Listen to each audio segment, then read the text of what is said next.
کیا آپ نے کبھی اپنی زندگی میں ایسا طوفان دیکھا ہے جو لگتا تھا کہ کبھی ختم نہیں ہوگا؟ کوئی سانحہ، کوئی نقصان، کوئی آزمائش جس نے آپ کو اندر تک ہلا کر رکھ دیا ہو؟ اگر ایسا ہے تو آج نو کی کہانی میں آپ کے لیے امید کا ایک طاقتور پیغام ہے۔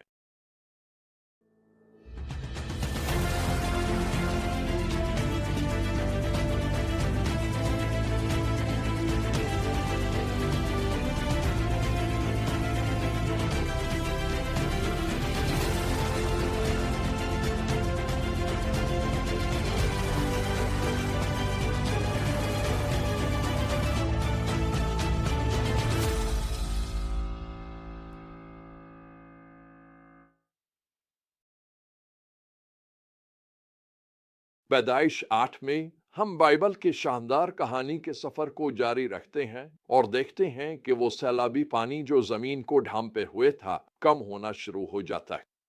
150 دن کے بعد کشتی ارارات کے پہاڑوں پر آ کر ٹھہر جاتی ہے۔ نو ایک کوہ اور ایک کبوتر باہر بھیجتا ہے تاکہ دیکھے کہ آیا پانی اتنا کم ہو گیا ہے کہ زندگی دوبارہ پنپ سکے۔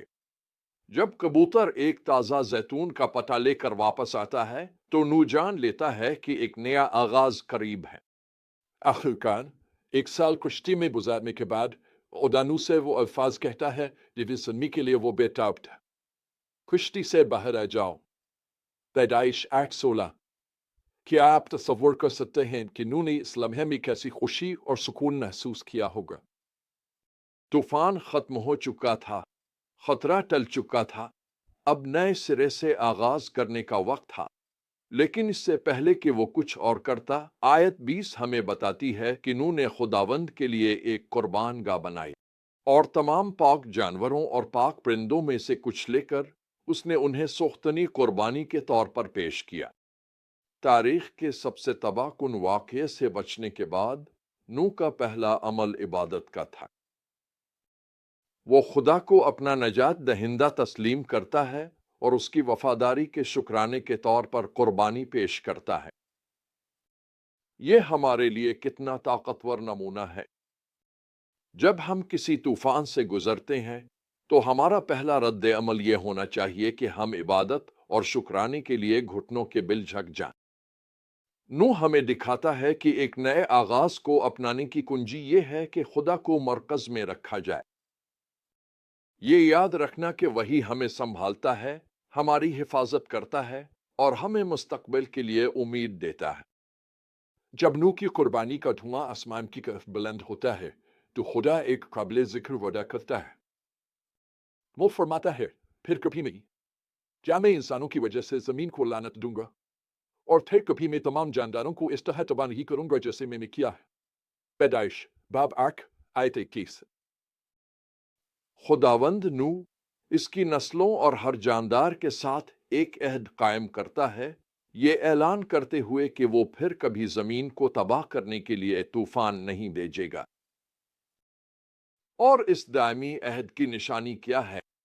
بادلوں میں ایک قوس و قزح۔ ذرا اس پر غور کریں۔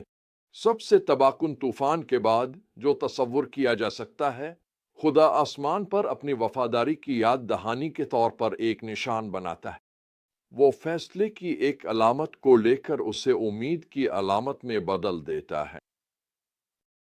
اور یہیں سے یہ کہانی میرے لیے ایک گہرا ذاتی رخ اختیار کر لیتی ہے۔ دیکھیے، میرا ایک بہترین دوست تھا جس کا نام کین تھا۔ ہم جوگنگ کے ساتھی تھے، لیکن وہ مجھ سے کہیں زیادہ اچھی فٹنس میں تھا۔ ہم اکثر ایک پہاڑی پر دوڑتے تھے جسے میں نے مشکل کا نام دیا تھا۔ کین ہمیشہ مجھ سے بہت پہلے چوٹی پر پہنچ جاتا اور پیچھے موڑ کر مجھے آواز دیتا۔ کین ایک خواب دیکھنے والا اور منصوبہ ساز تھا، بالکل میری طرح۔ ہم گھنٹوں اس بارے میں بات کرتے کہ ہم کس طرح دنیا تک مسیح کا پیغام پہنچا سکتے ہیں۔ پھر ایک دن مجھے ایک تباہ کن فون کال موصول ہوئی۔ کین ایک کار حادثے میں ہلاک ہو گیا تھا۔ وہ بہت جوان تھا، بے پناہ صلاحیتوں سے بھرپور۔